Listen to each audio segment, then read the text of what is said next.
Thank you for joining Wars of the Roses. And this is Portugal from the Encyclopedia of Freemasonry by Albert G. Mackey. Portugal. Freemasonry was introduced into Portugal in 1736 when a lodge was instituted at Lisbon under a deputation to George Gordon from Lord Weymouth, Grand Master of England.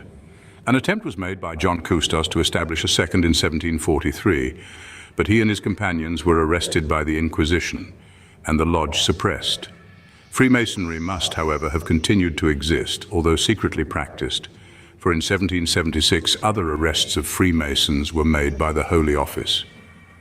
But through the whole of the 18th century, the history of Masonry in Portugal was the history of an uninterrupted persecution by the Church and the State. In 1805, a Grand Lodge was established at Lisbon and Igaz Moritz was elected Grand Master. John VI, during his exile, issued from Santa Cruz in 1818 a decree against the Masons, which declared that every Mason who should be arrested should suffer death and his property be confiscated to the state. And this law was extended to foreigners residing in Portugal, as well as to natives. This bigoted sovereign, on his restoration to the throne, promulgated in 1823 another decree against the order, and Freemasonry fell into abeyance. But in 1834, the lodges were again revived.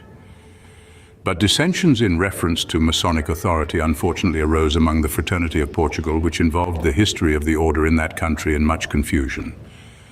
There were in a few years no less than 4 bodies claiming Masonic jurisdiction, namely a Grande Oriente Lusitano, which had existed for more than a quarter of a century, and which in 1846 received letters patent from the Supreme Council of Brazil for the establishment of a Supreme Council.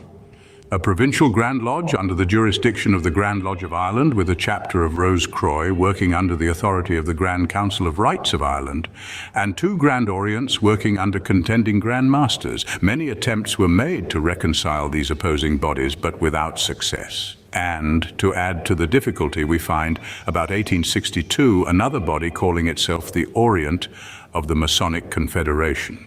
But all embarrassments were at length removed by the alliance in 1871 of the United Grand Orient with the Supreme Council, and the Masonic interests of Portugal are now prosperously conducted by the Grande Oriente Lusitano Unido Supremo Conselho de Maionaria Portuguesa.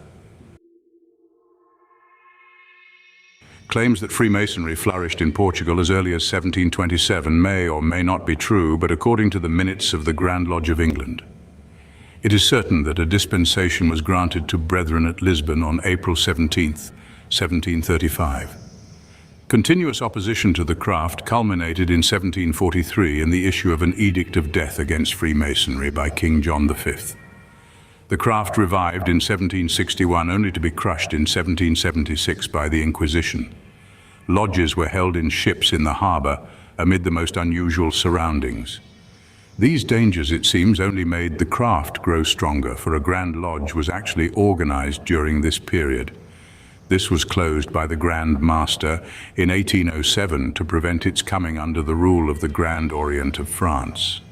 In the absence of any central control, several small jurisdictions sprang up, and in 1849 5 of them met to form a Grand Orient. But trouble arose, and on January 31st, 1859, another Grand Orient was instituted. These 2 Grand Orients, combined with some lodges on the Irish list, formed 10 years later the Grand Orient of Lusitania, comprising a symbolic Grand Lodge, a Supreme Council, a Supreme Rose Croix chapter for the French Rite, and a Grand Chapter of Royal Arch Brethren. Therefore, as Brother Oliver Daystreet says, it thus appears that Freemasonry of all rights is united in one supreme governing body.